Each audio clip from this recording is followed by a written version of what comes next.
আমার দরজা খুলে আমার ঘরের ভিতর দিয়ে একজনকে যেতে দেব এবং ওইটার বিনিময়ে কিছু নেব না, এটা হতে পারে না। কারণ এই ধরনের বন্ধুত্ব আমাদের মায়ানমারের সাথেও নাই। এবং আর আরাকান আর্মি এরা তো আনকনভেনশনাল ফোর্স। আমাদের মেইন স্বার্থ হচ্ছে ওইটা, আমরা করিডোর দেই, মানবিক সাহায্য পৌঁছাই বা অন্য কোনো সাহায্য সহযোগিতা করি এই আরাকান আর্মিকে। যদিও এটা একটা নন স্টেক হোল্ডার এবং পার্টনার, বাট তবুও আমার কথা হচ্ছে যে আমার দেশের স্বার্থের জন্য আমি আমি একটা ক্রিমিনালের সাথেও বৈঠকে বসতে পারি এবং লেনদেনের ব্যবস্থা করতে পারি। আমাদের ক্লিয়ার কাট শর্ত থাকতে হবে। বাংলাদেশ শুধু এটা কন্ট্রোল করবে না, এটার সাথে ইউএন এবং আন্তর্জাতিক যত সংস্থা আছে এই রিফিউজি রিপেট্রিয়েশন বা মানবিক সাহায্য পৌঁছানোর ব্যাপারে সহায়তা করার ব্যাপারে, কারণ এটা তো ইউএনেরই একটা উদ্যোগ। বাংলাদেশ শুধু এইটার একটা পার্টনার হবে। প্রথমে আমি আসলে এই করিডোরটা নিয়ে বলতে চাই। দুনিয়ার বিভিন্ন জায়গায়, বিশেষ করে যুদ্ধ বিধ্বস্ত এলাকাগুলোতে, এই যে বসনিয়াতে হলো, তারপরে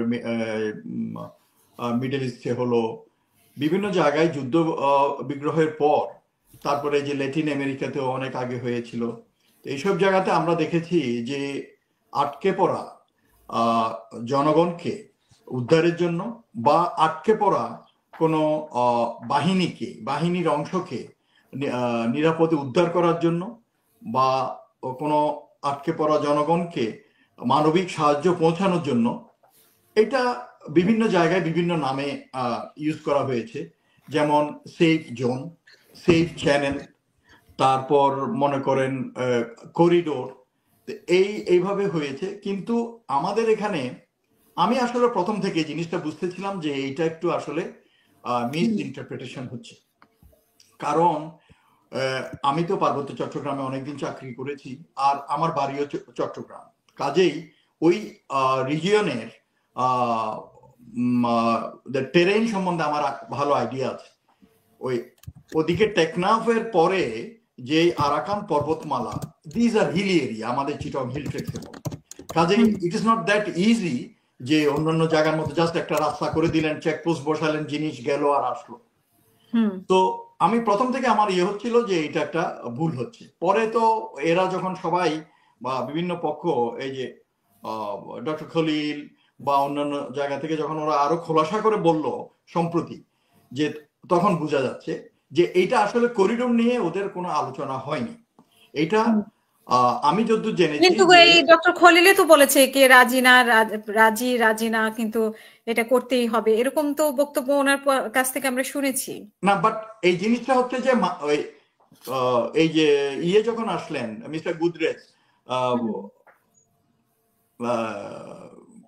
ইউএন হাই কমিশন, উনি যখন আসলেন, আসার পরে জাতিসংঘের মহাসচিব, জাতিসংঘের মহাসচিব, উনি আসার পরে উনি যখন আসলেন, উনি বললেন যে আসলে এরা এখানে আমি একটা কথা বলে রাখি, দেখেন এই যে গত মাসেও প্রায় 1 লাখের উপর রোহিঙ্গা চলে আসছে আমাদের দেশে, কারণ এটা আসার কথা না।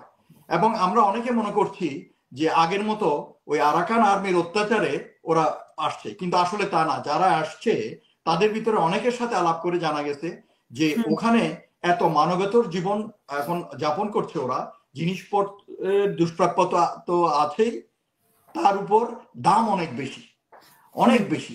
তো সেই জন্য ওখানে বেঁচে থাকা দায়, সেই জন্য ওরা এই জন্যই চলে আসছে। তো এখন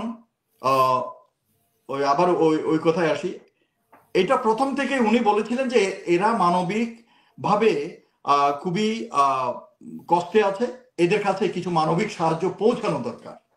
এখন এই সাহায্যটা আপনি কিভাবে পৌঁছান? যেমন আপনি মনে করেন কিছুদিন আগে মায়ানমারে ভূমিকম্প হলো, আমাদের সরকার যেহেতু ইচ্ছা প্রকাশ করছে, সেই জন্য আমাদের সশস্ত্র বাহিনী গিয়ে ওখানে মানবিক সাহায্য, ওষুধ, খাওয়া দাওয়া এগুলো দিয়ে আসছে। তো এইটা মানবিক সাহায্য পৌঁছানো তো বিভিন্ন মাধ্যম আছে। তো এখন আমার মনে হয় এটা হচ্ছে গ্রাউন্ডে হতে পারে, যে আমরা নিয়ে মানে আমাদের এদিক থেকে গিয়ে এক জায়গায় ড্রপ করে দিল, যে বর্ডারে কোথাও ড্রপ করে দিল, ওদিক থেকে এসে নিয়ে গেল, এরকম একটা হতে পারে। তাহলে কি ওনারাই প্রথম থেকে ভুল বলছেন, করিডোর চ্যানেলকে করিডোর বলছেন, আবার অনেকে বলছে করিডোর চ্যানেলের কথা থেকে আপনি শুনছেন নিশ্চয়ই যে পররাষ্ট্র উপদেষ্টা তৌহিদ সাহেবই তো ম্যাসাকারটা করছে, উনি স্লিপ অফ টাঙে নাকি ওটাকে করিডোর বলছে। পরে উনি হি সেড পাথওয়ে, ওইটা কারেক্ট করছে, রেকটিফাই করছে, এরপর নাকি আর একবারও বলে নাই। সো ওই কথা থেকে যদি আমরা বিশ্বাস করি এবং বলি, তাইলে এটা ওরা প্রথম থেকেই ওদের চিন্তা ভাবনায় ছিল যে মানবিক সাহায্য কিভাবে রাখাইনের যে আটকে পড়া জনগণগুলো আছে তাদের কাছে পৌঁছানো যায়। তো এখন আমার কথা হচ্ছে যে এই জিনিসটা যদি ওদের ভুল হয়, মিসকমিউনিকেশনের জন্য দেশের ভিতরে এরকম আলোচনা সমালোচনা বিতর্কের ঝড় বয়ে গেল, এই জিনিসটা ওরা করা ঠিক হয়নি, এটা প্রথম থেকে ওরাই করেছিল। কিন্তু ডক্টর খলিল কালকে তার ব্রিফিং এ যেটা বললেন যে আসলে এই ব্যাপারে কোনো আলোচনাই হয়নি, উনি জাস্ট বলে গেছেন, পরে এটা আস্তে আস্তে ডিটেল আলোচনা হওয়ার পরে সবাইকে জানাবে, এই ধরনের তাদের চিন্তা ভাবনা ছিল। বাট আমার কথা হচ্ছে যে করিডোর বলেন, চ্যানেল বলেন, এই ধরনের কিছু যদি হয়ও হতে পারে, কিন্তু it is just give and take. এখন আমি আমার দরজা খুলে আমার ঘরের ভিতর দিয়ে একজনকে যেতে দেব এবং ওইটার বিনিময়ে কিছু নেব না, এটা হতে পারে না। কারণ এই ধরনের বন্ধুত্ব আমাদের মায়ানমারের সাথেও নাই, এবং আর আরাকান আর্মি এরা তো আনকনভেনশনাল ফোর্স, এরা তো কোনো এখনো স্টেট ফর্ম করেনি। কাজেই ওদেরকে এই ধরনের নিঃশর্ত কোনো সহযোগিতা বা সাহায্য করার আমাদের কোন প্রশ্ন আসে না। আমাদের দেশের উপরে অনেক দিন থেকে, কয়েক যুগ থেকে একটা বিরাট বোঝা সামাজিকভাবে অর্থনৈতিকভাবে আমাদের মাথার উপর আছে, যেটা আমাদের অর্থনীতির উপরে খুবই চাপ সৃষ্টি করছে। এবং আমি জানি এই যে টেকনাফ কক্সবাজার এলাকায়, ওখানে সামাজিকভাবেও অনেক একটা বিরাট এফেক্ট, খারাপ এফেক্ট পড়ছে। সেটা হচ্ছে আপনার রোহিঙ্গা রিফিউজ। হ্যাঁ, রোহিঙ্গা রিফিউজিদেরকে নেয়ার ব্যাপারে বিএনপি যখন ক্ষমতায় ছিল তারা কিছুদিন এটা হয়তো চেষ্টা করছিল, করার পরে বাস চুপ হয়ে গেছে। আর আওয়ামী লীগ আসার পরে ওনাকে তো কেউ তাল দিছে যে আপনি নোবেল প্রাইজ পাবেন, আপনি আরো আনেন, এদেরকে ফেরত পাঠানোর কথা এখন কিছু বলার দরকার না, এবং উনি আরো আনছে।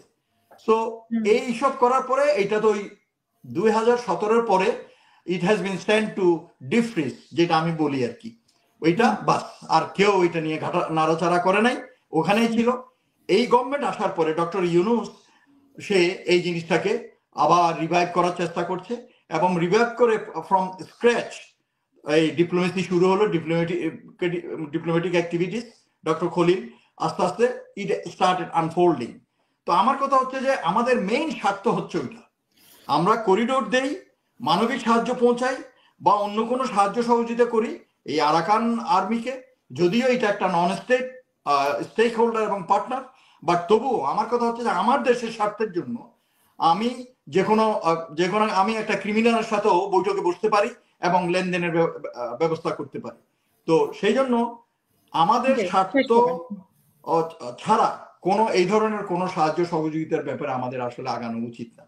তো আমি যেটা বলবো যে এটা করিডোরের একটা মিসকমিউনিকেশনের জন্য এই অবস্থাটা হয়েছে।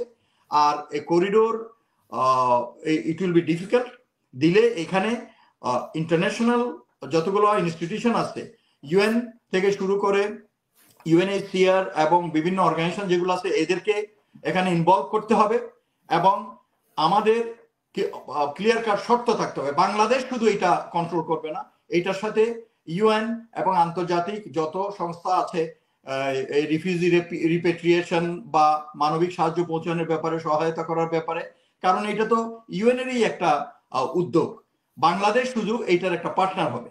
সেই জন্য এটা এদেরকে ইনভলভ করতে হবে, এবং সবচেয়ে বেশি যেটা ওইটা হচ্ছে আমাদের নিরাপত্তার দিকে খেয়াল রাখতে হবে। কারণ এখানে এটা আমি করিডোর নিয়ে ডিটেল, আর যদি করিডোর ইটসেলফ ওই টার্মিনোলজি থেকে আপনি বলেন, বা সেই প্যাসেজ বলেন, পাথওয়ে বলেন, চ্যানেল বলেন, হোয়াট এভার ইট ইজ, মানে going through our country to the neighbouring state, এই ধরনের কোনো পাথওয়ে সৃষ্টি করার জন্য শুধু করলেই হবে না, এটার সাথে আরো অনেক কিছু ইনভলভ থাকবে, এবং এগুলো ক্লিয়ার কাট স্পেল আউট হইতে হবে এগ্রিমেন্টে, এবং ওই অনুযায়ী করতে হবে। এবং এগুলো যখন মানা হবে না, এগ্রিমেন্ট কখনো যদি এগুলো ভায়োলেট করে, আমাদের দেশ যে কোনো ওই সময় এটা বন্ধ করে দিতে পারে।